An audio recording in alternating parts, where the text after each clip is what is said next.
nous avertir sur notre propre monde? C'est la question qu'on va se poser. On va se pencher sur deux versets bien précis de la sourate Az-Zumar, et vous allez voir, ils décrivent un moment assez incroyable, un moment de vérité totale, celui où les masques tombent et où tout ce qui était caché, eh bien, est finalement révélé. Voilà, ce sont ces versets, les numéros 47 et 48, c'est tout ce qu'on va utiliser. On va vraiment décortiquer ça ensemble, pas à pas, pour essayer de saisir toute la force de leur message. Et surtout, on va voir pourquoi encore aujourd'hui ça nous parle autant. Alors, notre exploration va se faire en 4 étapes. On va commencer par cette idée d'une rançon impossible, ensuite on verra le choc d'une révélation qu'on n'aurait jamais pu imaginer, après ça on parlera du moment où les masques tombent, et pour finir on se demandera si tout ça ne cache pas une vérité intemporelle. Allez, c'est parti pour la première partie, l'impossible rançon. Le texte nous plonge direct dans une scène, une sorte de jugement final, un moment décisif. Et là, le verset frappe très fort, avec une image, mais d'une puissance. On nous dit d'imaginer, non pas juste beaucoup d'argent, non, non, mais tout ce qui existe sur Terre. Et même le double. Dès le départ, le décor est planté. On est dans une situation où la richesse matérielle, même la plus immense qu'on puisse concevoir, ne vaut plus absolument rien. Juste pour qu'on mesure bien l'échelle, prenez toutes les richesses de la planète et vous doublez la mise. Le message est limpide, hein. Le prix à payer est tellement énorme, tellement astronomique, que c'est juste impensable. Aucune somme d'argent, aucune rançon, rien ne peut acheter une sortie de secours. Et c'est ça le point clé, en fait. C'est l'idée d'une responsabilité totale, absolue. Le texte nous dit qu'il y a des fautes, des injustices, qui sont tellement graves qu'aucune somme d'argent ne peut les effacer. Ce n'est pas une dette financière, c'est quelque chose de beaucoup plus profond, une dette existentielle. Mais attention, le verset ne s'arrête pas là. Parce que le pire châtiment, finalement, ce n'est pas ça. La vraie terreur dont on parle ici, elle n'est pas matérielle. Non, elle est psychologique. C'est le choc de la révélation. Et là, la phrase prend un virage complètement inattendu. Juste après avoir évoqué ce châtiment terrible, le texte change de direction. Il parle de quelque chose qui va apparaître. Forcément, ça crée une tension. On se demande, mais qu'est-ce qui va bien pouvoir être révélé? Et voilà le cœur du sujet. L'inattendu.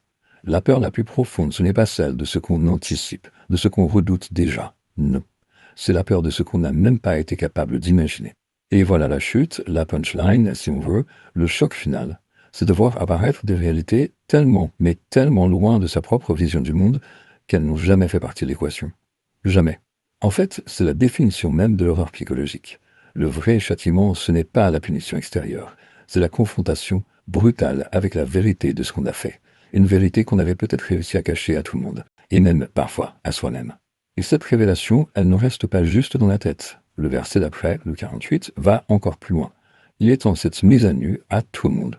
C'est le moment où le rideau tombe, la fin du spectacle de l'impunité.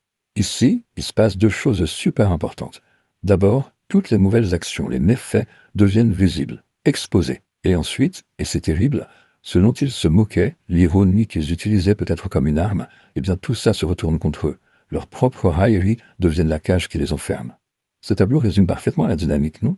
On passe de l'ombre à la lumière, de l'acte commis en secret à sa conséquence en pleine lumière. Toute la confiance qu'on avait de s'en tirer comme ça, elle s'effondre d'un coup face au choc de la réalité. Et c'est là vraiment que ce texte si ancien prend une dimension quasi prophétique pour aujourd'hui. Pensez-y une seconde. L'empreinte numérique, par exemple. Chaque action, chaque mot peut être enregistré et un jour révélé. Pensez aux lanceurs d'alerte qui sortent des secrets d'entreprise ou de gouvernement, ou encore à ces personnalités puissantes qui tombent du jour au lendemain à cause d'actes passés, des choses qu'elles pensaient totalement enterrées et qui, soudain, leur apparaissent au grand jour. Le mécanisme est exactement le même, une vérité cachée qui finit par exploser. C'est la preuve, en quelque sorte, que cet avertissement traverse le temps. Alors, qu'est-ce qu'on retient de tout ça? Au fond, ces versets ne décrivent pas juste un événement lointain, ils décrivent peut-être un principe, une sorte de mécanique de la vérité elle-même. On peut résumer tout le processus comme ça, en 4 étapes qui s'enchaînent logiquement. Au début, il y a l'injustice, commise en toute confiance. Puis vient la prise de conscience que le prix à payer est impossible. Ensuite, c'est le choc, la révélation de l'inimaginable. Et à la fin, la responsabilité devient totale, inévitable. Et c'est sans doute ça, la leçon la plus profonde. Ce texte, ce n'est pas seulement un avertissement. C'est comme une déclaration sur la nature même de la vérité. Peu importe le temps que ça prend, peu importe à quel point on essaie de l'enterrer, la vérité, elle, a une tendance naturelle à faire surface. On va donc terminer avec cette question, qui est finalement une invitation à réfléchir. Ces versets agissent un peu comme un miroir. Ils nous renvoient à notre propre rapport à la vérité, à la responsabilité et aux conséquences de nos actes, qu'ils soient vus ou qu'ils ne le soient pas. C'est une pensée qui, clairement, traverse les âges et vient nous chercher encore aujourd'hui.